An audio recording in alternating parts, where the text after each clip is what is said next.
కొమరవెల్లికి కొత్తగా railway station మంజూరు. మల్లన్న జాతర సందర్భంగా కేంద్రం తీపి కబురు. హనుమకొండ కలెక్టరేట్లో మంత్రుల సమీక్ష. 15 శాఖల్లో పెండింగ్ పనులు పూర్తి చేయాలని ఆదేశాలు. సీఎం రేవంత్ ప్రకటనతో చెరుకు రైతుల్లో ఆనందం. మెదక్ షుగర్ ఫ్యాక్టరీ రీఓపెన్ పై రైతన్నల ఆశలు. పాలమూరులో అమ్మకానికి డబుల్ బెడ్రూమ్ ఇండ్లు. చేతివాటం చూపిన అధికారులపై విచారణ షురు. కరెంటు కనెక్షన్ లేకున్నా 2 ఏళ్లుగా బిల్లులు. ఆదిలాబాద్ విద్యుత్ సిబ్బంది తీరుపై రైతుల ఆగ్రహం.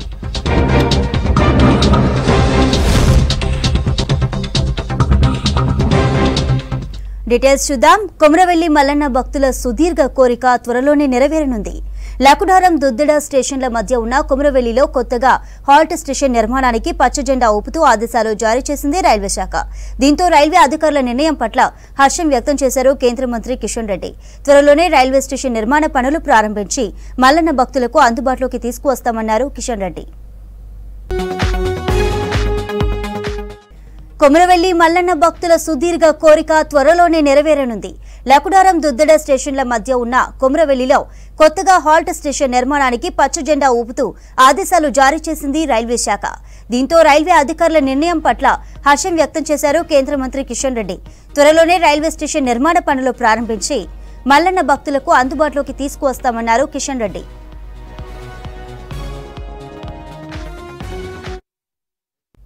మెదక్ షుగర్ ఫ్యాక్టరీపై రైతులకు ఆశలు చిగురిస్తున్నాయి.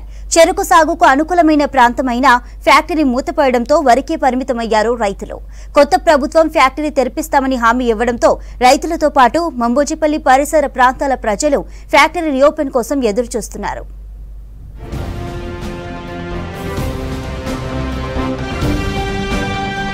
మూతబడ్డ నిజాం షుగర్ ఫ్యాక్టరీలను తెరిపిస్తామని సీఎం రేవంత్ రెడ్డి శాసనమండలి సభలో ప్రకటించడంతో రైతులు, కార్మిక కుటుంబాలు ఆనందంగా ఉన్నారు. మెదక్ ప్రాంతంలో చెరకు పంటకు వెన్నుదన్నుగా నిలవడంతో పాటు ఎంతో మందికి ఉపాధి కల్పించిన నిజాం చక్కెర ఫ్యాక్టరీ గత ప్రభుత్వ నిర్లక్ష్యం కారణంగా క్రమంగా మూతపడ్డాయి. కార్మికులు రోడ్డున పడ్డారు. ప్రైవేటు ఫ్యాక్టరీల ఆగడాలు భరించలేక రైతులు చెరకు పంట వేయడం తగ్గించేశారు. ప్రస్తుతం సీఎం హామీతో మరోసారి నిజాం షుగర్స్ పై ఆశలు చిగురిస్తున్నాయి.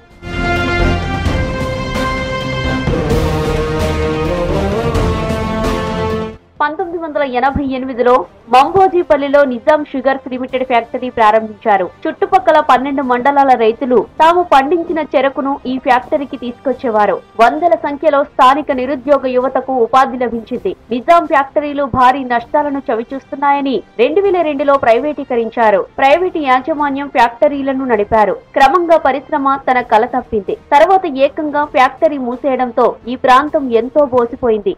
షుగర్ ఫ్యాక్టరీని సీఎం రేవంత్ రెడ్డి అధికారంలోకి వచ్చిన 6 నెలల్లో ప్రభుత్వం ఆధీనంలో తీసుకొని ఇక రైతులకు, నిరుద్యోగులకు ఉపాధి పొందే విధంగా మాట ఇచ్చాడు. ఆ మాట నెరవేరుస్తున్నందుకు చాలా సంతోషంగా ఉంది. ఎందుకంటే ఈ Medak NDSL sugar factory Mambojipalli సంబంధించిన ఫ్యాక్టరీ తెరవడం మూలంగా ఇక్కడ చుట్టుపక్కల 4 ఊళ్ళు లబ్ధి పొందే విధంగా ఫ్యాక్టరీ కార్మికులతో పాటు చాలా మంది నిరుద్యోగ యువత కూడా ఈరోజు ఉపాధి పొందే అవకాశాలు ఎక్కువగా ఉంటాయి. ఈ శుభ పరిణామం. 2004లో అధికారంలోకి వచ్చిన కాంగ్రెస్ ప్రభుత్వం నియమించిన శాసనమండలి కమిటీ నిజాం షుగర్స్ కర్మాగారాలను తిరిగి ప్రభుత్వం స్వాధీనం చేసుకోవాలని నివేదిక అందజేసింది. తదనంతరం జరిగిన పరిణామాలతో ఆ ప్రక్రియకు బ్రేక్ పడింది. అనంతరం తెలంగాణ రాష్ట్రం ఏర్పడింది. 2014లో జరిగిన తెలంగాణ తొలి ఎన్నికల సందర్భంగా టీఆర్ఎస్ అధినేత కేసీఆర్ తాము అధికారంలోకి వస్తే 100 రోజుల్లో నిజాం షుగర్స్ ను స్వాధీనం చేసుకుంటామని ప్రజలకు హామీ ఇచ్చారు. కానీ తర్వాత ఎన్నడూ ఆ మాట ఎత్తలేదు. ఆనాటి మాజీ ముఖ్యమంత్రి అయిన కేసీఆర్ గారు 100 రోజుల్లో ఫ్యాక్టరీని తెరిపిస్తామని చెప్పి మాటిచ్చి 10 సంవత్సరాలు కూడా పూర్తి చేసుకున్నా కానీ ఈ పరిశ్రమను తెరిపించకపోవడం వలన ఈ ప్రాంత రైతులకు, అలాగే నిరుద్యోగులకు, ఉద్యోగులకు ఎంతో తీవ్రమైన వేదనగానే మిగిలింది. ఇప్పటి ముఖ్యమంత్రి అయిన రేవంత్ రెడ్డి గారు ఎన్నికల ప్రచారంలో భాగంగా మెదక్లోని కావచ్చు, నిజామాబాద్ బోధన్లో కావచ్చు, మెట్పల్లిలో కావచ్చు, అన్ని చోట్ల కూడా నిజాం షుగర్ పరిశ్రమలను తెరిపించి ఈ ప్రాంత రైతులను ఆదుకొని, అలాగే ఈ ప్రాంత ఉద్యోగం లేని నిరుద్యోగులకు కూడా అవకాశం కల్పిస్తామని చెప్పడం జరిగింది. బంద్ అయినప్పటి నుంచి ఉపాధి లేక 5 సంవత్సరాలు హైదరాబాద్లో పనిచేసినాము. ఇప్పుడు కొత్త ప్రభుత్వం వచ్చింది కదా, తీస్తారు ఓపెన్ చేస్తామని చెప్పింది ఎన్నికల ముందు. ఓపెన్ చేస్తే ఇక్కడ ఉపాధి చేసుకొని ఇక్కడ ఉన్నాం కాబట్టి ఫ్యాక్టరీ ఓపెన్ చేసి చాలా మందికి ఉపాధి దొరుకుతుంది. ప్లస్ రైతులు కూడా ఆదితాడి పంట చేతికేసి చుట్టుపక్కల ఉన్నటువంటి మండలాలకు అన్నిటికీ రైతులకు రైతులకు ఉపాధి దొరుకుతుంది. ప్రస్తుత ముఖ్యమంత్రి నాటి తెలుగుదేశం నేత రేవంత్ రెడ్డి 8 ఏళ్ల క్రితం మెదక్ మంబోజీపల్లిలో నిజాం షుగర్స్ కర్మాగారం ఎదుట కార్మికుల ఆందోళనలో పాల్గొని మద్దతు తెలిపారు. కార్మికుల డిమాండ్లను పరిష్కరించాలని అప్పటి ప్రభుత్వాన్ని నిలదీశారు. 8 సంవత్సరాల తర్వాత ఆయనే సీఎం కావడంతో నిజాం షుగర్స్ పై ఆశలు చిగురించాయి. తాజాగా అసెంబ్లీలో ప్రకటనతో పరిశ్రమకు మంచి రోజులు వస్తాయని ఆశిస్తున్నారు. సెక్రటేరియట్లో మంత్రులు బట్టి విక్రమార్క, ఉత్తమ్ కుమార్ రెడ్డి మాట్లాడుతున్నారు. లైవ్ చూద్దాం. సివిల్ సప్లైస్ మీద శాఖ మీద పడినటువంటి భారం ఈరోజు లెక్కేస్తే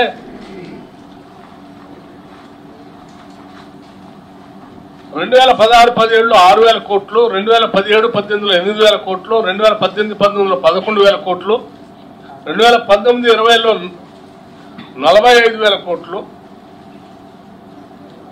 2020-21లో 45,000 కోట్లు, 2021-22 50,000 కోట్లు. మొత్తంగా బ్యాంక్స్ నుంచి గ్యారంటీ రాష్ట్ర ప్రభుత్వాలతో గ్యారంటీ ఇస్తే కార్పొరేషన్ తీసుకున్నటువంటి లోన్లు ఈ ప్యాడీ ప్రొక్యూర్మెంట్ కోసం కొనుగోలు చేసి రైతులను కాపాడటం కోసం కార్పొరేషన్ మీద పడినటువంటి భారం ఈ బ్యాంక్స్ ఫైనాన్షియల్ ఇన్స్టిట్యూషన్స్తో కలిపి మిగతా ఫైనాన్షియల్ ఇన్స్టిట్యూషన్స్తో కూడా కలిపితే 58,860 కోట్లు.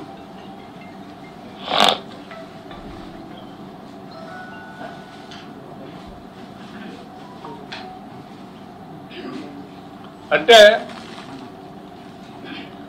ఉన్న పాత బకాయిలు కట్టడానికి అప్పు, మళ్ళీ తిరిగి ప్రొక్యూర్మెంట్ చేయడం కోసం రైతుల దగ్గర నుంచి ప్రొక్యూర్ చేయడం కోసం ఇంకో 25,000 అప్పు.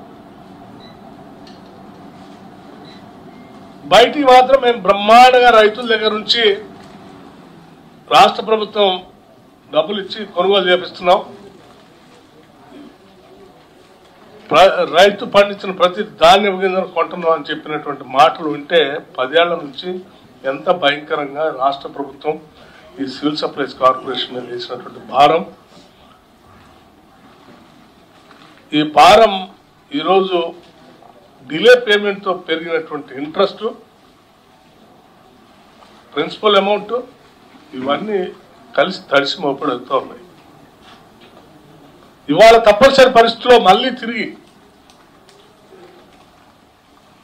రైతుల దగ్గర నుంచి పండించినటువంటి ప్రతి గింజని కొనుగోలు చేయడం కోసం ఈ లెక్కలు చూస్తూ ఉంటే వాళ్ళకి మళ్ళీ వాళ్ళు వచ్చి చెప్తే మీరు అర్జెంటుగా మాకు బ్యాంక్ గ్యారెంటీ ఇస్తే తప్ప కొనలేని పరిస్థితి 10 ఏళ్ళు నెట్టేశారు. సో 58,860 కోట్ల భారంతో ఈరోజు సివిల్ సప్లైస్ కార్పొరేషన్ మూలుగుతా ఉంది. ఇది ఒక్కొక్క శాఖ రివ్యూ చేసిన ఏ శాఖ చూసినా ఇదే పరిస్థితి.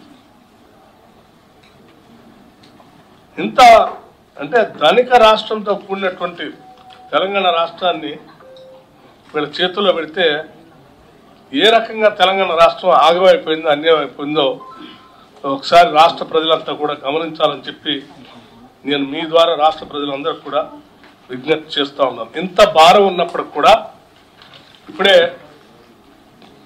సివిల్ సప్లైస్ మంత్రి గారు వారి శాఖకు సంబంధించినటువంటి కమిషనర్ కూడా ఆదేశాలు ఇచ్చారు. ఎక్కడా ఒక్క రేషన్ కార్డు హోల్డర్ కూడా బియ్యం ఇబ్బంది లేకుండా ఇవ్వాలని, అట్లాగే విద్యార్థులు సన్న బియ్యం కొనిచ్చే దాంట్లో కూడా వెంటనే ఎంత డబ్బులైనా పర్వాలేదు ఇస్తామని కొనిచ్చి వాళ్ళకి ఇవ్వాలని ఆదేశాలు ఇచ్చారు. అట్లాగే రైతు దగ్గర పండించిన ప్రతి గింజను కొనుగోలు చేయడం కోసం కావాల్సిన విధంగా రాష్ట్ర ప్రభుత్వం నుంచి ఏ రకమైన మద్దతు అయినా ఇవ్వడానికి సిద్ధంగా ఉన్నాం. మీరు ఈ రాష్ట్రంలో పండినటువంటి పంటను కొనుగోలు చేసే కార్యక్రమంలో ఎటువంటి అనాసక్తి చూపడకుండా ముందుకెళ్లాలని చెప్పి ఆదేశాలు ఇవ్వటం జరిగింది. ఈ ఇబ్బందులన్నింటినీ కూడా ప్రజలు గమనించాలని, వాస్తవ విషయాలు వాళ్ళకి తెలియాలని ఈ విషయాలన్నీ మీ ద్వారా ప్రజలకు తెలియజేస్తా ఉన్నాం. సరే, ప్రజలందరికీ కూడా నేను చెప్పేది ఏంటంటే, ఈ రాష్ట్రం మనందరం కోరి కొట్లాడి తెచ్చుకున్న రాష్ట్రం మనందరం బాగా అభివృద్ధి చెందాలని. సో ఈ ఇబ్బందులన్నింటినీ కూడా అధిగమించి మీ అందరికీ మేలు చేయటం కోసం ఎన్ని కష్టాలు పట్టడానికైనా ఇందిరమ్మ రాజ్యం సిద్ధంగా ఉంది. దీని నుంచి బయటపడటానికి రాష్ట్ర ప్రభుత్వం అంతా కూడా హార్నెస్లో కృషి చేస్తుందని మీ అందరికీ మనం చేస్తాం. Thank you. అట్లాగే ఉత్తమ్ కుమార్ రెడ్డి గారు ఇరిగేషన్ శాఖకు సంబంధించి కూడా కొంత సమాచారాన్ని మీడియా ద్వారా రాష్ట్ర ప్రజలకి తెలియజేయాలని చెప్పి నేను చేస్తా ఉన్నాను. Thank you. సరే, ఫైనాన్స్ మినిస్టర్ డిప్యూటీ సీఎం బట్టి విక్రమార్క గారు, నేను సివిల్ సప్లైస్ కార్పొరేషన్ యొక్క ఆర్థిక పరిస్థితి, అదేవిధంగా ఏం బడ్జెట్ ఈ సంవత్సరం కేటాయించలో చర్చించడం జరిగింది. వారు చెప్పినట్టుగా ప్రధాన అంశాలు ఏంటంటే, నిరుపేదలకి బియ్యం ఇస్తున్న సివిల్ సప్లైస్ కార్పొరేషన్, రాష్ట్ర వ్యాప్తంగా ప్యాడీ ప్రొక్యూర్మెంట్ చేస్తున్న ఈ సంస్థని ఆర్థికంగా నిర్వీర్యం చేసింది గత ప్రభుత్వం అనే విషయాలని వారు ఈ అంకెలతో వారు చెప్పడం జరిగింది. జస్ట్ మళ్ళీ ఒక హైలైట్ చేస్తున్నట్టే, ఈరోజు రివ్యూలో సివిల్ సప్లైస్ కార్పొరేషన్ టిఆర్ఎస్ ప్రభుత్వం అధికారంలో వచ్చినాడు అప్పు 3,000 కోట్లు, ఈరోజు అప్పు 58,000 కోట్లు. ఈరోజు సివిల్ సప్లైస్ కార్పొరేషన్ నష్టం 11,000 కోట్లు. ఈరోజు civil supplies corporation per year interest burden 3,000 కోట్లు. ఇదంతా ఇది అసలు అంటే 11,000 crore 11,750 crore లాస్ బుక్స్ లో. ఇది వీళ్ళ ఘనకార్యం వల్ల రైస్ మిల్లర్స్ దగ్గర పెట్టిన స్టాకు, అది ఉంటే వాళ్ళ బుక్స్ లో చూపెడుతున్నారంటే 15,000 కోట్ల స్టాక్ ఉందని. అది పూర్తిగా ఒక అస్తవ్యస్తమైన సిస్టము. దాన్ని ఇప్పుడు వాళ్ళు చెప్పే లెక్కల ప్రకారం 15,000 కోట్ల స్టాకు ప్యాడీ రైస్ మిల్లర్ దగ్గర ఉందని. సరే, ఈ సిస్టమ్ మొత్తం కూడా నిర్వీర్యం చేశారు. చాలా సివిల్ సప్లైస్ కార్పొరేషన్ డిపార్ట్మెంట్ని గత ప్రభుత్వం బలహీనపరచడం జరిగింది. వాళ్ళు ఇయర్ ఆన్ ఇయర్ ఏ అయితే రైస్ కింద సబ్సిడీ వాళ్ళు ఇవ్వలేదు. ఇవన్నీ ఫిగర్స్ ఇప్పుడు బట్టి గారు కూడా మీకు తెలియజేశారు. ఆ విషయం మీద రివ్యూ చేయడం జరిగింది. నేను అయితే ఒకటి రెండు మాటలు మీకు చెప్తాను, ఎందుకంటే టిఆర్ఎస్ లీడర్స్ మళ్ళీ ఈరోజు ఇరిగేషన్ మీద మాట్లాడడం జరిగింది. నేను ఖచ్చితంగా చెప్తున్నా, ఈ రోజున్న కాంగ్రెస్ ప్రభుత్వం కృష్ణా రివర్ వాటర్ మేనేజ్మెంట్ బోర్డుకి కృష్ణా మీద ప్రాజెక్టులు ఇస్తామని చెప్పలేదు. ఇటువంటి బాతోని మేమేమి హామీ ఇవ్వలేదు. ఈ విషయం మొత్తం కూడా గతంలో ఏం జరిగింది, ఇప్పుడేం జరుగుతున్న విషయం శాసనసభలో చర్చకు పెట్టబోతున్నాము. అసలు మొత్తం ఏమైనా తప్పు జరుగుంటే వాళ్ళ హయాంలో జరిగి, అదేదో ఇప్పుడు మేము వచ్చిన 40 రోజుల్లో ఏదో మేము తప్పు చేసినట్టుగా వాళ్ళు చిత్రీకరించడం, ఇది చాలా తప్పుడు మాటలు. నిన్న హరీష్ రావు గారు, ఈరోజు నిరంజన్ రెడ్డి గారు ఏదో కృష్ణా రివర్ మీద ఉన్న ప్రాజెక్టులు ఏదో మేము మేనేజ్మెంట్ బోర్డుకి ఇస్తున్నట్టుగాను ఏదో చెప్పడం, ఇది పూర్తిగా అబద్ధం, అవాస్తవం. ఇవన్నీ దీంట్లో ఏమీ అసలు ఏ మాత్రం నిజం లేదని చెప్పి నేను మనం చేస్తాను.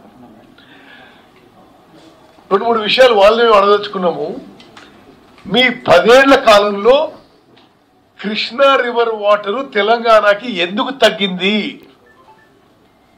తగ్గిందంటే, మరి మీరు తెలంగాణ ముఖ్యమంత్రి కేసీఆర్ గారు, ఆంధ్ర ముఖ్యమంత్రి ఆనాటి ముఖ్యమంత్రి కేసీఆర్ గారు, అక్కడ ముఖ్యమంత్రి జగన్మోహన్ రెడ్డి గారు, వీరు హలాయి బలాయితో గంటల సేపు ఏకాంత చర్చలు జరిపి ఏం మాట్లాడుకున్నారో కానీ, తెలంగాణకి గ్రావిటీ ద్వారా రావాల్సిన కృష్ణా నీళ్లు వాళ్ళు సంగమేశ్వర్ లిఫ్ట్ కానీ ఇతర విషయాలు కానీ వాళ్ళు డైవర్ట్ చేసుకున్నారు. టిఆర్ఎస్ పరిపాలనలో టిఆర్ఎస్ ప్రభుత్వానికి జగన్మోహన్ రెడ్డి ప్రభుత్వానికి మంచి సంబంధాలు మెయింటైన్ చేస్తూ ఆనాటి ఇక్కడ సీఎం కేసీఆర్ గారు, అక్కడ సీఎం జగన్మోహన్ రెడ్డి గారు గంటల సేపు చర్చిస్తూ తెలంగాణకి రావాల్సిన గ్రావిటీ ద్వారా రావాల్సిన కృష్ణా నదీ జలాలు వాళ్ళు అక్రమంగా ఇల్లీగల్ ప్రాజెక్ట్స్ కట్టుకొని తీసుకుపోతుంటే నోరు మెదుపుని మీరు ఈ రోజు మీరు మాట్లాడడం చాలా విడ్డూరంగా ఉంది. ఏం రావులు అవునా కదా? అంటే ఒకటే చెప్తా మీకు, సరే వాళ్ళు ఎట్లా చేసినా చెప్తా. ఒక ఉదాహరణ, వాళ్ళ ఇరిగేషన్ ప్రాజెక్ట్స్ పద్ధతి. అక్కడనేమో సంగమేశ్వర్ లిఫ్ట్ ఇరిగేషన్, మరి వేరే చోట డైవర్షన్ తీసుకోవడం కృష్ణా వాటరు. టిఆర్ఎస్ పార్టీ అధికారంలో వచ్చిన తర్వాత నేను లెక్కలతో సహా చెప్తున్నా, 8 to 10 TMC additional water Krishna నది నుంచి ఆంధ్రప్రదేశ్ ప్రభుత్వం తీసుకుపోతుంటే నోరు మెదమని వీళ్ళు అక్కడనేమో 8 నుంచి 10 TMC తీసుకుపోతున్నారు.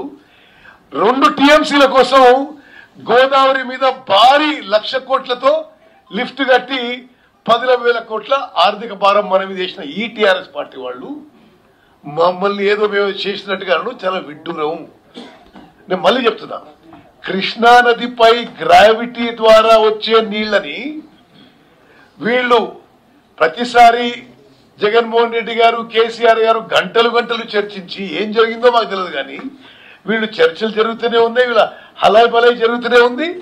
ఆంధ్రప్రదేశ్ ప్రభుత్వం తెలంగాణకి గ్రావిటీ ద్వారా రావాల్సిన కృష్ణా వాటర్ వారు డైవర్ట్ చేస్తుంటే అప్పుడు నోరు మెదుపులే. ఆ నీళ్ళేమో మన గ్రావిటీగా ఫ్రీగా వచ్చే నీళ్ళేమో వాళ్ళు తీసుకుపోతుంటే మాట్లాడలేదు. గోదావరి నుంచి 1,00,000 కోట్లు పెట్టుబడి పెట్టి పూర్తిగా ఈరోజు ఆ ప్రాజెక్టే కుంగిపోయి ఆర్థికంగా అందరికీ నష్టం చేసి అసలు ప్రాజెక్టు నాన్ ఆపరేషనల్ పరిస్థితి వచ్చేసి 2 TMC కోసం 8 TMC గ్రావిటీలో వచ్చే నీళ్ళు వదిలిపెట్టారు. ఇది మేము చెప్పేది ఒక్కటి కూడా, I mean VR based our entire, ఇది మేము చెప్పే మాటలు ఆన్ ఫ్యాక్ట్స్ అండ్ ఫిగర్స్. అరే మీరు చేసిన ద్రోహాన్ని కప్పిపుచ్చుకోవడానికి, లేకపోతే మీరు ఎప్పుడు కూడా బీఆర్ఎస్ పార్టీ అసలు ఒక టైప్ ఆఫ్ తప్పుడు ప్రచారం చేసి ప్రజల్లో పోయే ప్రయత్నం పూర్తిగా అబద్ధం, సత్య దూరమైన విషయం. అదేవిధంగా సీలేరు 7 మండలాలు అంటారు. నిన్న హరీష్ రావు గారు అన్నారు, ఈరోజు నింజడ్ గారు. కల్వకుంట్ల చంద్రశేఖరరావు గారు ముఖ్యమంత్రి ప్రమాణ స్వీకారం చేసిన తర్వాతనే ఆయనకి మోదీకి ఏం ఒప్పందం ఉందో ఆ సీలేరు ప్రాజెక్ట్ గారి 7 మండలాలు పోయిన మాట ఇది వాస్తవం కాదా? ప్రభుత్వం ఏర్పడిన తర్వాత పోయినాయి త్రూ ఆర్డినెన్స్. దాని తర్వాత తీసుకుపోయిన తర్వాత గజ్వేల్ కి ప్రధానమంత్రి మోదీ గారు వస్తే కల్వకుంట్ల చంద్రశేఖరరావు గారు ఏమన్నారు, మోదీజీ आपसे कुछ भी नहीं चाहिए, सिर्फ आपका प्यार चाहिए. అప్పుడు సీలేర్ ప్రాజెక్టు గురించి మాట్లాడలే, 7 మండలాల గురించి మాట్లాడలే. ఆ తర్వాత వచ్చిన భారత రాష్ట్రపతి ఎన్నికల్లో బీజేపీకే ఓటేసిండ్రు, ఆ తర్వాత ఉపరాష్ట్రపతి ఎన్నికల్లో బీజేపీకే ఓటేసిండ్రు, రాజ్యసభ డిప్యూటీ ఎన్నికల్లో బీజేపీకే ఓటేసిండ్రు, డిమానిటైజేషన్ లో వాళ్ళకే మద్దతు ఇచ్చిండ్రు, జీఎస్టీలో వాళ్ళకే మద్దతు ఇచ్చిండ్రు, లిక్కర్ కేసులో ఏం మాట్లాడుకుంటూ అందరికి తెలిసిన విషయం. ఇప్పుడు మరి మీరు అసలు మీ వల్ల నష్టం జరిగి అదేదో మీరు ఒక అబద్ధపు ప్రచారం చేయడం ఇది తగదు, ఇది ఖండిస్తున్నాము. మరి సరే వారు మాట్లాడిన మాటల్లోనే నేను స్పందిస్తున్నా. ఈ విషయంలో ఒక నిమిషం ఇంకేదో మాట్లాడింది ఆయన కేంద్రం. ఓకే, నేను చెప్తా. మినిట్స్ అవుతుందంటే దయచేసి వాళ్ళు ముందు ఈ మినిట్స్ చదువుకుంటే బాగుండేది. వాళ్ళు ఈ మినిట్స్ లోనే the secretary irrigation government of Telangana stated that status quo as on 28th December 2023 on Nagarjuna Sagar Dam may be maintained and other issues can be discussed.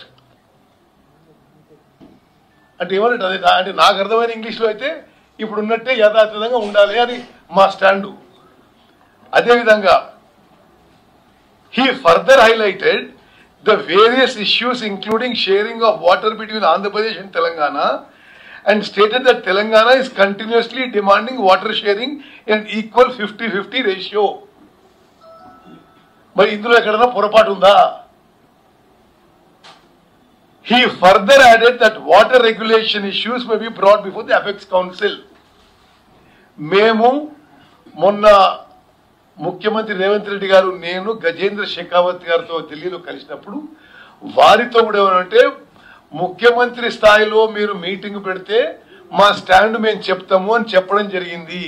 Apex council అంటే కేంద్ర జలవనరుల మంత్రి, ఇరు రాష్ట్రాల ముఖ్యమంత్రులు. మరి ఇది వాస్తవం అయితే మీరు చేసిన తప్పుడు విధంగా చేస్తున్నారు. అసలు తెలంగాణ నాశనం చేసింది, తెలంగాణ దోచుకుంది, తెలంగాణకి అన్యాయం చేసింది TRS BRS party, TRS BRS ప్రభుత్వము. అందుకోసమే ప్రజలు వాళ్ళకి వీఆర్ఎస్ ఇచ్చిండ్రు. ఇవన్నీ అబద్ధపు ప్రచారం మానుకోవాలి. There is no difference, there is nothing that this government has accepted on KRMB issues. నిన్న కూడా చెప్పినా మళ్ళీ కూడా నేను క్లారిఫై చేస్తున్నాను. సివిల్ సప్లైస్ వాళ్ళు ఆర్థిక శిక్షణ పాటించాము, ఎఫ్ఆర్బిఎం పరిధికి లోబడే ఏ అప్లైనా చేసినాము, రాష్ట్ర అభివృద్ధి కోసమే ఎఫ్ఆర్బిఎం పరిధిలో లోబడి చేసినామని అంటున్నారు. సివిల్ సప్లైస్ 58 కోట్లు అంటున్నారు, 58,000 కోట్లు అంటున్నారు. ఇవి ఆ పరిధిలోకి వస్తున్నాయా, రాక ఎక్స్ట్రా ఉన్నాయి? 58,000 కోట్లు ప్రజలకి పంపిణీ చేసేటువంటి సివిల్ సప్లైస్ శాఖ మీద భారం పడితే దాని వడ్డీ తిరిగి మళ్ళీ కట్టే విధానం ఎంత భారం పడుతుంది? ఇది సీరియస్ ప్రాబ్లం. గతంలో కూడా రాష్ట్రంలో ఉన్నటువంటి, ఇక్కడ ఉన్నటువంటి 2.82 crores లబ్ధిదారులకి బియ్యం ఇచ్చింది. అప్పుడు ఇంత ఏం భారం లేకుండా, ఇంత అప్పు లేకుండా ఇచ్చారుగా. ఇప్పుడే ఎందుకు 10 ఏళ్ళ నుంచి మళ్ళీ మీకు ధనిక రాష్ట్రంగా మీ చేతిలో పెట్టింది? ఎందుకు ఇంకా ఎంత అగాధంలో నెట్టారు? అంత అవసరమా? బయటికి మాత్రం మేము అద్భుతంగా కొనుగోలు చేస్తున్నాం, రైతు పండించిన ప్రతి గింజని కొంటున్నాను. ఏం చేసి కొంటున్నారు? 50,000 కోట్లు అప్పు చేసి కార్పొరేషన్ అప్పు తెచ్చుకోని చెప్పి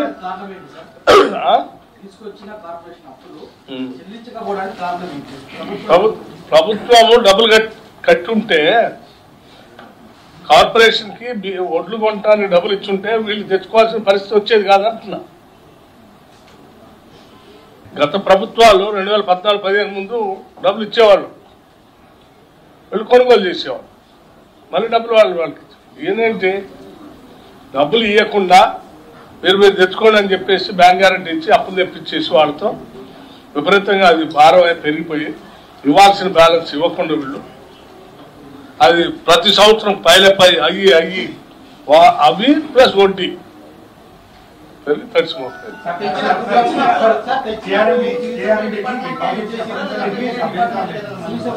See, what we are saying is, దయచేసి అర్థం చేసుకోండి. మేమేమంటాం అంటే, వాళ్ళు ఏదో మేము గొప్పగా చేసినాం, మేము ఉన్నప్పుడేదో ఇరిగేషన్ ప్రాజెక్ట్ చేసినాం, మేమేదో కొట్లాడినాం, వీళ్ళు వచ్చిన తర్వాత ఏదో సరెండర్ అవుతున్నాం అనే టైప్ ఒపీనియన్ క్రియేట్ చేసే ప్రయత్నం చేస్తున్నారు. ఇది పూర్తిగా అబద్ధం, ఇది సత్యదూరమైన విషయం అని first thing I want to say. Second, Krishna river water management బోర్డుకి దానికి కొన్ని ఇష్యూస్లో we wanted central government to give a clarity.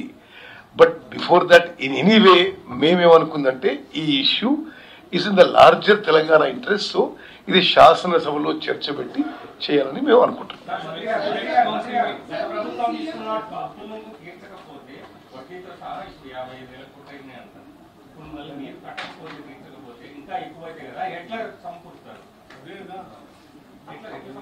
చెప్పింది అదే కదా, ఏ రకంగా తీసుకొచ్చి చేస్తాము, కానీ వాస్తవ పరిస్థితులు మీకు అని తెలియాలని మీకు చెప్తా ఉన్నాం. ఇంత భారం ఉంది ఇతను మీ మీద, మన మీద, మన అందరి మీద.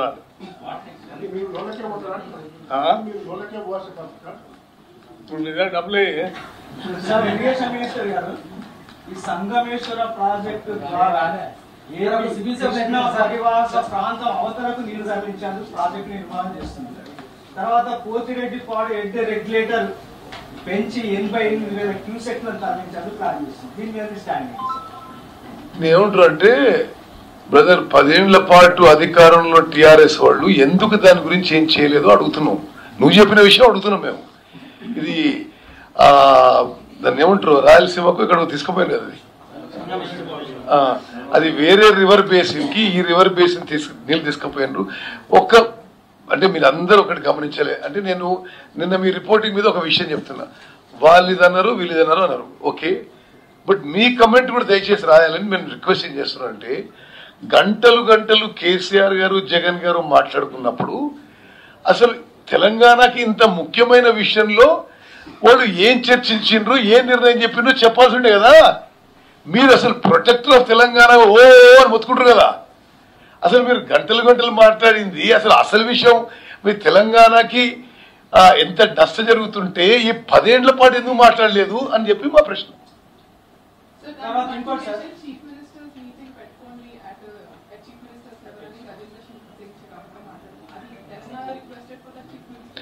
No, the central minister also requested that these are issues that chief minister should get together. We will get both the chief ministers and discuss these issues. We have said yes. We are willing to discuss with when both chief ministers are invited. Sir, Mantri garu, Medigadda PRS eppudu poortiga tollincharu sir. Diamond cutting vivaralu. See, ipudu I will tell you one thing. The damage is even more serious than we thought. Ipudu నిన్న ఒక పెద్ద మనిషి ఏమంటాడు, ఇట్లా చేయవచ్చు అట్లా చేయవచ్చు, ఇట్లా పంపింగ్ చేయవచ్చు, ఆన్ ఆఫ్ చేయొద్దు, ఇప్పుడు నడపాలి. మరి ఇవంతా నాలెడ్జ్ అసలు ఆ బ్యారేజ్ కట్టినప్పుడు ఉంటే బెటర్ ఉండే కదా. ఇప్పుడు అయిపోయి నష్టపోయినాక అది మొత్తం కూలిపోయినాక చెప్తే ఎట్లా? ఓకే, అసలు ఇప్పుడు మీరు అర్థం చేసుకోండి, మేము ఎందుకు కాషియస్గా స్టెప్స్ ఇస్తున్నామంటే, అది డ్యామేజ్ ఓన్లీ బ్లాక్ 7 ఇంకా తతిమ బ్లాక్ కూడా డ్యామేజ్ ఉందా అని అది ఎట్లా చేయాలి? ముందు డీ వాటరింగ్ చేయాలి, లోపలికి తవ్వాలి, ఫైండ్ అవుట్ చేయాలి, కొద్దిగా ఎక్స్పర్ట్ రావాలి. So it's a time consuming affair. Similar damages to Annaram barrage. నాకున్న ప్రాథమిక రిపోర్ట్స్ అయితే డిజైన్, కన్స్ట్రక్షన్, మెయింటెనెన్స్ లో there has been criminal negligence. కొన్ని 100,000 కోట్లు ఈ రాష్ట్రానికి నష్టం జరిగిన వాళ్ళు ఎవరైనా సరే వాళ్ళకి సీరియస్ పనిష్మెంట్ ఉండాలని చెప్పి మేము చర్యలు తీసుకుపోతున్నాము. మీరు నేను ఒకటి చెప్తే మీకు, ఎలక్షన్స్ లో నేను ఉదయనిధి పోటీ చేసిన. మరి ఆనాడు ముఖ్యమంత్రి కల్వకుంట్ల చంద్రశేఖర్ ఎవరు వచ్చిన ప్రచారానికి, అసలు నాగార్జున సాగర్ ఇడగట్టినది వీళ్ళు, నాగార్జున ఆడగడితే బాగుండు, ఆడుంటే ఆయకట్టు ఎక్కువ ఉండు అది అని. మేమేమన్నాం అంటే, అరే నాగార్జున సాగర్ 60 ఏళ్ళు గట్టిగా ఉండి నీళ్ళు వస్తున్నాయి, మీరు 3 ఏళ్ల కింద కోల్పోయే మేడిగడ్డ మీద మాట్లాడే అని చెప్పినాం. అంటే అనదర్ రిమార్కబుల్ థింగ్ మీరు నోటీస్ చేయలేదంటే, 21 అక్టోబర్ ఇది కూలిపోయిందండి. వాళ్ళు పోలీస్ స్టేషన్లో ఎఫ్ఐఆర్ కూడా ఫైల్ చేసినారు. అసలు దాన్ని తప్పుదారు పట్టించే విషయం ఏంటంటే, అదేదో టెర్రరిస్ట్లో ఎక్స్ట్రీమిస్ట్లో ఏదో బాంబు పెట్టిందని ఒక రూమర్ క్రియేట్ చేసినారు. అక్టోబర్ 21 నుంచి మీరు దయచేసి గమనించాలి, అక్టోబర్ 21 నుంచి మేము ప్రమాణ స్వీకారం చేసింది డిసెంబర్ 7th. అంటే మా ఆఫీసులోకి వచ్చింది లేటర్ దెన్ దాట్. ఆ రోజు వరకు కేసీఆర్ గారే ముఖ్యమంత్రి కదా, ఇప్పుడున్న మంత్రులు అందరూ మంత్రులే కదా. ఏమనండి, చిన్న పర్ర తగిలిందట, చిన్న క్రాక్ అయిందట, అంత పెద్ద అంశం. అసలు బ్యారేజ్ యొక్క ఫౌండేషన్ మూలమే కూలిపోయే పరిస్థితి ఉంది. ఇప్పుడు నేను ప్రాథమికంగా ఏం చెప్పొచ్చు అంటే, అనుకున్న దానికంటే Medigadda barrage damage of the foundation pier is more serious than what we thought initially. So similarly ఆ వేరే బ్యారేజ్ ఇదే టెక్నాలజీ కదా, మరి కఠినంగా వీళ్ళ అజమాయిషే కదా, సూపర్విజను, కన్స్ట్రక్షన్, డిజైను, మెయింటెనెన్స్. సో దానికి చాలా జాగ్రత్తగా ముందుకు పోతుందని చెప్పగలుగుతాను నేను.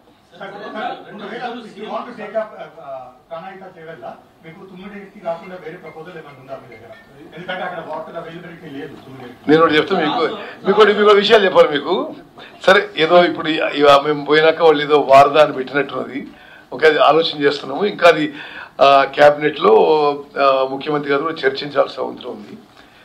వ్యాప్కోస్ వాళ్ళు నా దగ్గరకు వచ్చిండ్రు. నేను ఫస్ట్ మీరు ఫ్యూచర్ కన్సల్టెన్సీ మాట్లాడే ముందు మీరు ప్రభుత్వాలు మారుతున్నప్పుడు కన్సల్టెన్సీ ఆ ప్రభుత్వం యొక్క ఆ పార్టీ పవర్ ఒపీనియన్ ప్రకారం ఇవ్వకండి. మీరు ఎక్స్పర్ట్స్గా మీ ఒపీనియన్ వస్తే మేము వాల్యూ చేస్తాం. గతంలో కాంగ్రెస్ ప్రభుత్వంలో అంటే ఇది ఎన్నిసార్లు చెప్పినా దయచేసి మీరు మళ్ళోసారి రాసుకోవాలని కోరుకుంటున్నా. ఇదే వ్యాప్కో సంస్థ గౌరవనీయులు స్వర్గీయ రాజశేఖర రెడ్డి గారు ముఖ్యమంత్రిగా ఉన్నప్పుడు బిఆర్ అంబేద్కర్ ప్రాణహిత చేవెళ్ల ప్రాజెక్టు 38,000 కోట్లకి 16 లక్షల ఎకరాల కొత్త ఆయకట్టుకి డిజైన్ అయి ఇదే వ్యాప్కో సంస్థ కేంద్ర ప్రభుత్వం అన్ని విధాలుగా అనుమతించిండ్రు. Okay, what are the figures? 38,000 crores, 16 lakh acres. ఆ తర్వాత ఏంది? మహారాష్ట్ర ప్రభుత్వము మనం 152 హైట్ వరకు అడిగినాం. వాళ్ళు తక్కువ హైట్ చెప్పినట్టుంది, లేకపోతే 3,000 ఎకరాలు మునిగిపోతే అని వాళ్ళ వాదన ఉండే. అసలు మహారాష్ట్ర ప్రభుత్వంలో మునిగిపోయిన ల్యాండ్కి ఎకరాకి 50 లక్షలు ఇచ్చున్నా ఈరోజు తెలంగాణ రాష్ట్రానికి ఆ ప్రాజెక్ట్ వల్ల ఎక్కువ నష్టం జరిగేది. ప్రాజెక్ట్ పూర్తి అయ్యేది, 16 లక్షల ఎకరాలకు నీళ్ళు వచ్చేవి. ఇప్పుడు వాళ్ళు కడుతున్న ప్రాజెక్టులలో అంటే అక్షరాల దిస్ ఇస్ అఫీషియల్ ఫిగర్స్ 94 లక్షల కోట్లు ఖర్చు పెట్టి అసలు మైండ్ బాగ్లింగ్ ఫిగర్.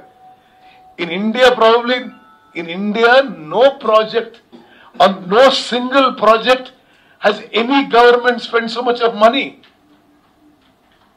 అంత ఖర్చు పెడితే దానికి చూపెట్టడానికి ఏముందమ్మా? కూలిపోయిన బ్యారేజు, ఓకే, ఒక ఇంకో బ్యారేజ్ అనుమానం ఉంది. ఆ మొత్తం ఆయకట్టు సిఏజీ రిపోర్ట్ ప్రకారం, CAG is official government of India, 40,000 acres.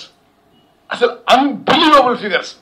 94 lakh crores expenditure తర్వాత యాజ్ పర్ సిఏజీ రిపోర్ట్ ఆయకట్ of Kaleshwaram project is new ఆయకట్ ఈస్ 40,000 acres. మరి ఈ ఘనకార్యం వాళ్ళు చేసి మేమేదో ఇరిగేషన్లో గొప్పలు చేసినాం, మీరు వచ్చినాక 45 రోజుల్లో అవుతుందంటే అది చాలా విడ్డూరంగా ఉంది. ఇది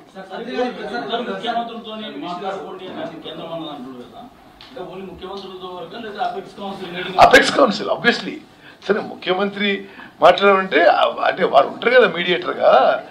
కేంద్ర ప్రభుత్వం ఆధ్వర్యంలో 2 ముఖ్యమంత్రుల మీటింగ్ ఉంటుందని వారు చెప్పారు. దానికి మేము అంగీకారం తెలియజేశాం.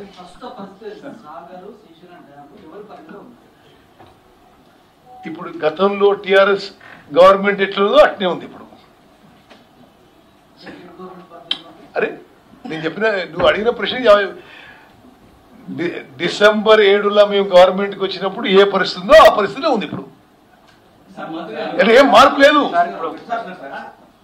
ఇంతవరకు గత ప్రభుత్వం ఈ కాళేశ్వరం ప్రాజెక్ట్ మీద డీటెయిల్ ప్రాజెక్ట్ రిపోర్ట్ బయట పెట్టలేదు. మీ ప్రభుత్వం దాని డీటెయిల్ ప్రాజెక్ట్ సరే దానికి తప్పనిసరిగా అది ఇవ్వడానికి సిద్ధం. దానికి ఏం లేదు. మీరు దాని గురించి ఏ విషయం అడిగినా చెప్పడానికి సిద్ధం. ఇప్పుడు మీరు మేడిగడ్డ మొత్తం ప్రమాదంలో పడిందని అంటున్నారు సార్. మేడిగడ్డ బ్యారేజ్ మేము అనుకున్న దానికంటే ఎక్కువ స్థాయిలో ప్రమాదం ఉంటుందని మేము అనుకుంటున్నాం మీరు అంటున్నారు కదా సార్. అంటే బ్లాక్ టు బ్లాక్ ఇంజనీర్లు కొంతమంది నేను సరే ఇప్పుడు ఒక 2-3 ఎంక్వైరీలు జరుగుతున్నాయి. నేను సరే మీకు చెప్పేదంటే కొన్ని ఫోటోగ్రాఫ్స్ నాకు ఈరోజు లోతుగా లోపలికి పోయి పరిశీలన చేసినాయి. అంటే damage is quite serious. Okay, and the negligence is also quite serious. సరే ఆ పూర్తి వివరాలతో ఆ నిపుణులే మాట్లాడుతుంది. బట్ డిజైన్లో కన్స్ట్రక్షన్లో ఆఫ్టర్ దట్ 3 ఏళ్లలో వాళ్ళ టైంలో అది ఆ బ్యారేజ్ నిలబడినప్పుడు ఇట్ ఇస్ అంటే ఎంత నెగ్లిజెన్స్, ఎంత కేర్లెస్నెస్, ఎంత అసమర్థత, ఎంత నిర్లక్ష్యం. అంటే ఇప్పుడు మనము చాలా చోట్ల ఊర్లో చూస్తుంటాం 5 లక్షలు 10 లక్షలు గవర్నమెంట్ సొమ్ము మిస్యూజ్ అయితేనే సీరియస్గా ఉంటుంది. కొన్ని 1000 కోట్లు వీళ్ళు ప్రభుత్వ ధనం దుర్వినియోగం చేస్తారంటే it's a very very serious matter. నేను చెప్తున్నా in my opinion, in my considered opinion, స్వతంత్ర భారతదేశంలో ఇంత నెగ్లిజెన్సు, ఇంత కరప్షను, ఇంత డెర్లిక్షన్ ఆఫ్ డ్యూటీ మరొకటి ఉండకపోయిండొచ్చు. ఒక్క బ్లాక్ సమైక్య రాష్ట్రంలో ధనయజ్ఞం జరిగింది, జనయజ్ఞం పెరగడానికి పెద్ద ఎత్తున ఆరోపణలు వెలువెత్తిన విషయాలు అందరికీ తెలిసే ఈ నేపథ్యంలో మెదక్ జిల్లాలో ఓ అరుదైన సంఘటన చోటు చేసుకుంది. పిల్లల్ని కని కనిపించకుండా పోయిన కుక్క స్థానాన్ని ఓ వానరం టేక్ ఓవర్ చేసుకుంది. తల్లి స్థానంలో తల్లిగా ఉండి పిల్లల్ని కళ్ళల్లో పెట్టుకుని కాపాడుకుంటోంది. ఆ దరిదాపులకి మరో కోతిని కూడా రాకుండా చూసుకుంటోంది.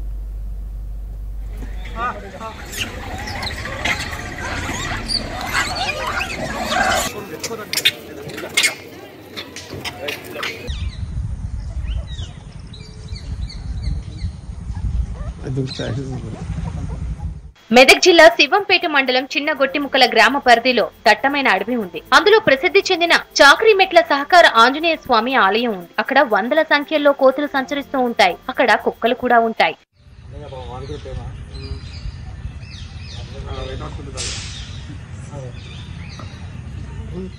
ఈ మందిర ప్రాంగణంలో ఉండే కోతులు ఆలయ చైర్మన్ పూజారి ఆంజనేయ శర్మ గొంతు వినగానే అక్కడికి చేరుకుంటాయి. ఇటీవల ఓ కుక్క పిల్లల్ని కని కనిపించకుండా పోయింది. తల్లి కోసం తప్పించిపోతున్న పిల్లల్ని ఓ వానరం అక్కున చేర్చుకుంది. పిల్లల ఆలన పాలన చూసుకుంటోంది. మరో కోతి అక్కడికి రాకుండా జాగ్రత్త పడుతోంది.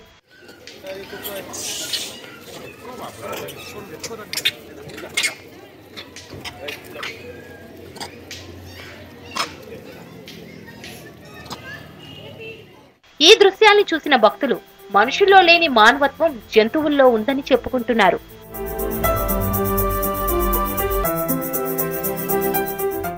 రాష్ట్రంలో ప్రజాప్రభుత్వం పాలన కొనసాగుతోందన్నారు రాష్ట్ర వైద్య ఆరోగ్య శాఖ మంత్రి దామోదర రాజనరసింహ. నాగర్ కర్నూలు జిల్లా అధికారులతో సమీక్ష సమావేశంలో పాల్గొన్నారు. బీఆర్ఎస్ ప్రభుత్వం 9.5 ఏళ్ల పాలనలో ప్రజలను మోసం చేసిందన్నారు. ప్రజల సంక్షేమాన్ని గాలికొదిలేసి రాష్ట్ర సంపదను దోచుకుందన్నారు మంత్రి దామోదర రాజనరసింహ. రెడ్డి గారి నాయకత్వంలో రాబోయే 5 సంవత్సరాలు కాంగ్రెస్ పార్టీ ప్రజాస్వామ్యాన్ని సంపూర్ణంగా నమ్ముకొని 6 గ్యారెంటీలు 2 గ్యారెంటీలు ఇంప్లిమెంట్ చేస్తున్నాము. రాబోయే కాలంలో మొన్ననే ప్రజాపాలనకు సంబంధించి ప్రతి గ్రామంలో దరఖాస్తులు ప్రజలంతా దరఖాస్తులు ఇచ్చారు. ఎవరైతే ఏ సంక్షేమం అందాలనో దానికి సంబంధించి దరఖాస్తు తీసుకోవడం జరిగింది. ఆ దరఖాస్తుల పైన ప్రక్షాళన చేసి అర్హతను చూసి ఖచ్చితంగా ఈ ప్రభుత్వము న్యాయం చేస్తుంది. ప్రభుత్వమే ప్రజల ముందుకు వచ్చింది. సుమారు 9.5 సంవత్సరాలు ప్రజలకు ప్రభుత్వానికి సంబంధం లేకుండా పోయిండే. ప్రభుత్వమే ప్రజల ముందు ప్రతి గ్రామంలో ఈ ప్రజాపాలన అనే సభను ఏర్పాటు చేసి కౌంటర్లు పెట్టి దరఖాస్తు స్వీకరించడం జరిగింది.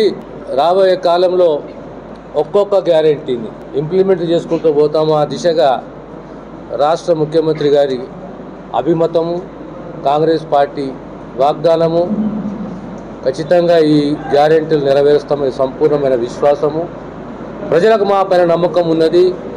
ఆ నమ్మకంతో మేము కూడా ముందుకు పోతాము. ఈ గ్యారెంటీలను అమలు చేస్తాం. జగిత్యాల జిల్లాలో 563 జాతీయ రహదారి విస్తరణలో భూములు కోల్పోతున్న రైతులను నష్టపరిహారం కోసమని పిలిచి అదనంగా భూసేకరణ చేస్తున్నామని అధికారులు తెలపడంతో రైతులు ఆగ్రహం వ్యక్తం చేశారు. జగిత్యాల జిల్లా కొడిమ్యాల మండల కేంద్రంలోని రైతు ఐక్య వేదికలో ఆర్డీఓ నరసింహమూర్తి ఆధ్వర్యంలో గ్రామసభ చేపట్టారు. నేషనల్ హైవేకి అదనంగా మరికొంత భూమిని సేకరిస్తున్నట్లు అధికారులు తెలపడంతో ఆర్డీఓపై రైతులు ఆగ్రహం వ్యక్తం చేశారు. జిల్లాలో 20.6 కిలోమీటర్ల మేర నేషనల్ హైవే నిర్మాణ పనులు జరగనున్నాయని, ఇందుకోసం 500 ఎకరాల భూమిని సేకరిస్తున్నట్లు తెలిపారు ఆర్డీఓ. కొడిమ్యాల మండల వ్యాప్తంగా 57 ఎకరాల భూమి సేకరిస్తున్నామన్నారు ఆర్డీఓ నరసింహమూర్తి. 20.6 కిలోమీటర్ల హైవే కోసం భూసేకరణ రైతుల నుండి చేయబడుతోంది. దాని నిమిత్తం మొదటిసారి గతంలోనే 2022లో ఒక నోటిఫికేషన్ ఇచ్చి దానికి సంబంధించిన ప్రాసెస్ మొత్తం కంప్లీట్ చేయబడింది. అదనంగా మళ్ళీ అవసరమయ్యి ఈ మధ్యనే 73 హెక్టార్లకు నోటిఫికేషన్ ఇవ్వడం జరిగింది. ఆ 73 హెక్టార్ నోటిఫికేషన్ సంబంధించి కొడిమ్యాల మండలంలో గౌరవపూరు, నాచుపల్లి, నమలికొండ, పూడూరు విలేజ్లకు సంబంధించి భూమి సేకరణ జరుగుతుంది. ఎక్కడైతే 563 రహదారి వెళుతుందో దాని పక్కనే అంతే 150 అడుగుల నుండి 200 అడుగుల పెంపుదల కోసం ఈ భూసేకరణ చేయబడుతోంది. కాబట్టి వారికి సంబంధించి ఏ సర్వే నంబర్లు ఎంతెంత ఎక్స్టెంట్ భూసేకరణ చేయబడుతుందన్న విషయం గురించి ఇవాళ కొడిమ్యాల మండలంలో ఈ రైతు వేదికలో మనం